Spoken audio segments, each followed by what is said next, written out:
was 6 words that stopped me in my tracks. And though my heart broke to hear those words, it beat with passion for the first time.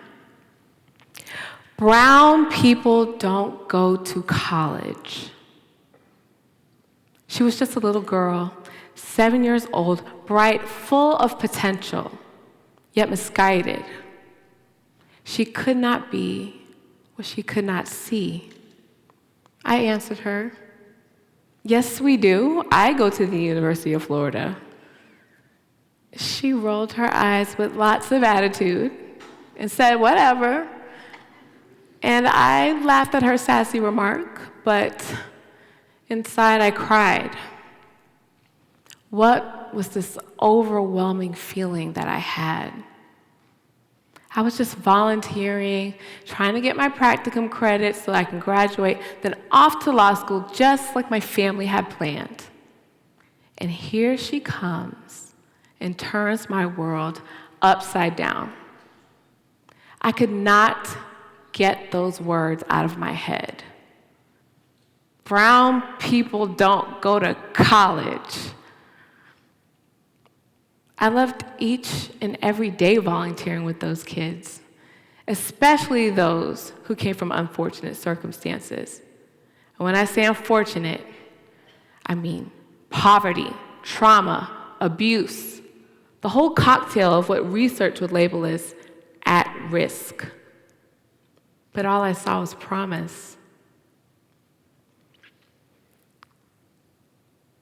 All of my friends knew the names of those kids. I told stories about my day to anyone who would listen. It became a part of my life. I found my purpose, and it was rooted in love. That was that pivotal moment in my life when I realized that my future was being influenced by everybody's expectations of me. But it was time to follow my heart. It was time to lead with love. So law school applications were thrown away. I got an earful from my family, and I decided to go professionally rogue and make minimum wage with a master's degree from the University of Florida. Hey, student loans. But I had so much more than the eye could see. I was truly happy. I was walking in my purpose. So I never asked to be a role model, but as I rose in my leadership, I realized to the kids that I serve and to the people I worked with, I was one regardless. But in the beginning of my career, where was my playbook?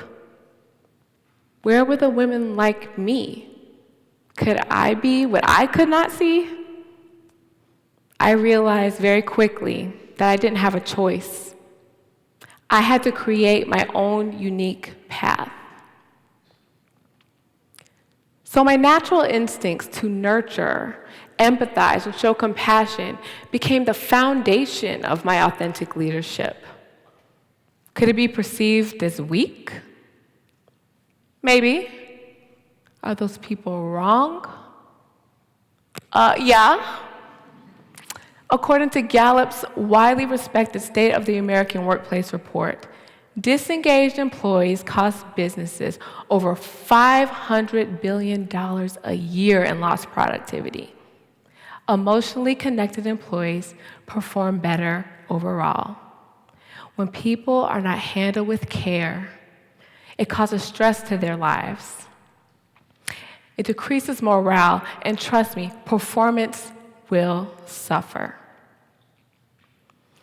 Showing love to your team sends a message that performance is not the only thing that matters to you as a leader. They matter. Engage your team emotionally and authentically by treating them as human beings rather than putting numbers and metrics above all. Leading with love is not complicated. Treat the janitor with the same level of respect that you treat the CEO.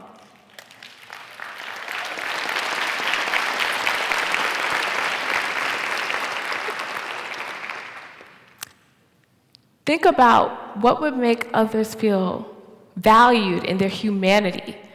Knowing your janitor's name, celebrating birthdays, work anniversaries, finding ways for your people to explore their passions at work.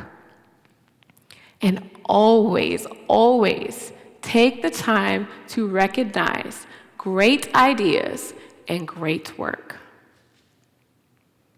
Love is the most powerful leadership tool you will ever use because the human need for affection is real. Research shows that it is one of our most basic and fundamental human needs. Investing in a high-quality, purpose-filled workplace is an act of love and pays off exponentially beyond retention, metrics, and outcomes. The environment you create, because we should love our job. As leaders, we should create that environment. The outstanding metrics and outcomes that's a product of the environment. Take a moment, think about the people that you love in your life. Your mom, your dad, your cousin, your boyfriend, your iguana, your ferret, whatever it is that you love, that you truly love. What if you approached your coworkers, your employees in the workplace with that same mentality? That type of love is revolutionary and trickles down to everyone you serve. Create ways to personalize growth and development holistically. That can mean a gym membership, help with childcare, flexible scheduling. Leading with love means treating people as respected, well-rounded individuals.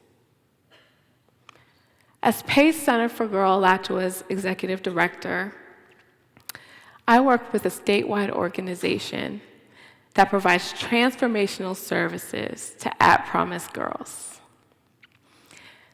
And I'm constantly in my role looking for ways to support my staff who have very challenging experiences every day. Imagine being the target of a flying hair extension while teaching a lesson plan, or facilitating a counseling session when a girl has just disclosed that she was sexually abused. I guarantee my team will not always have a good day at work, but because they feel valued, connected to something bigger, and loved, they will not only show up the next day, they will bring their best selves.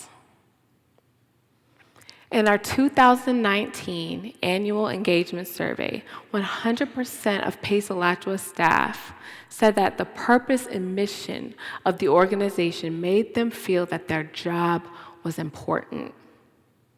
Why? Because on their worst day, they know they saved a life.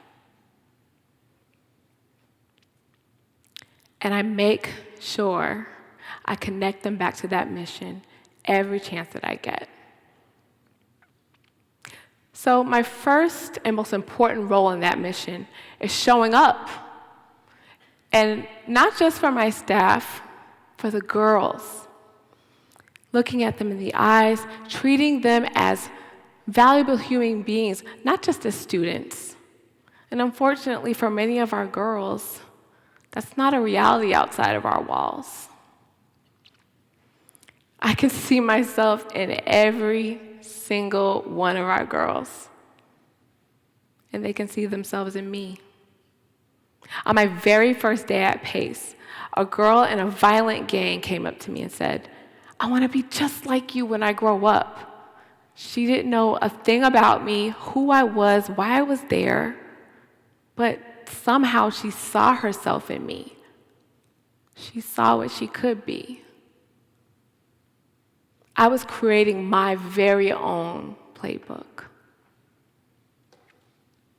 And then there was faith, so appropriately named as she solidified my purpose once again. She wore an oversized black hoodie to shield herself from conversation and masked the severe anxiety and depression that she held inside. On my 1-year anniversary at PACE, my staff threw me a surprise party. They carved out time for girls to share their thoughts. Every hand raised, but Faith stood up.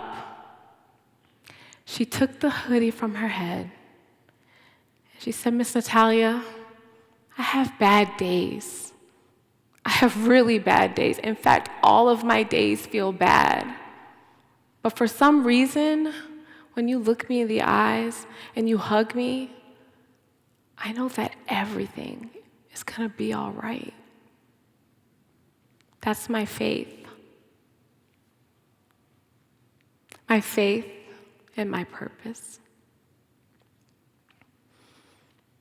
That hug took 1 second out of my day and didn't cost me a thing, but to Faith, it meant everything. That is transformational impact through acts of love. What would the world look like if everyone felt love in the workplace? I envision a world where love empowers everyone to find their passions and fulfill their purpose. From legislators to teachers, from truck drivers to artists. Leading with love has influence far beyond the workplace. We all might not be as fortunate to work in an environment that's rooted in our passion, but it doesn't mean that you still can't live with love. If you're working at a factory to support your daughter through college, that is out of love. If you're waiting tables to support your acting career, that is out of love. And make sure you let that love, that reason, radiate through everything that you do. My journey began with 6 words. Brown people don't go to college. It has evolved to 3 that define who I am as a leader, and more importantly, a person. Lead with love. I challenge, in fact, I dare each and every one of you to do the same. Thank you.